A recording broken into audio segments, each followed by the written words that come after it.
அடடா! என்னடா இது குட்டி குட்டியா டாய் மாரி இருக்கு அப்படின்னு தானே பார்க்குறீங்க.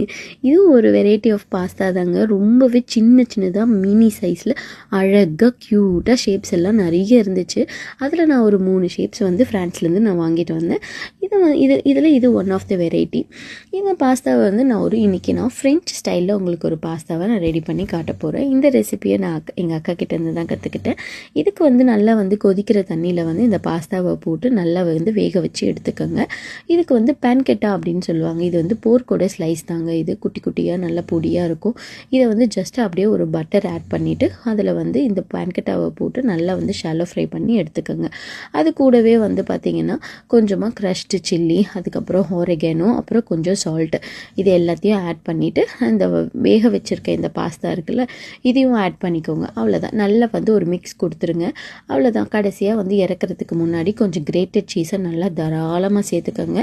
அவ்வளோதாங்க. அதை அப்படியே நல்லா மிக்ஸ் பண்ணும்போது கொஞ்சம் ஹை ஃப்ளேமில் வச்சுட்டு மிக்ஸ் பண்ணிங்கன்னா அப்படியே அந்த சீஸ் எல்லாம் மெல்ட் ஆகி அந்த பாஸ்தாவில் அப்படியே நூல் நூலாக சூப்பராக இருக்குங்க. அவ்வளோதான். இதில் வந்து எந்த ஒரு சாஸும் இல்லாமல் அப்படியே சாப்பிடும்போதே நல்லாயிருக்கும். உங்களுக்கு வேணும்னா நீங்கள் கொஞ்சம் சாஸ் கூட ஆட் பண்ணிக்கலாம்.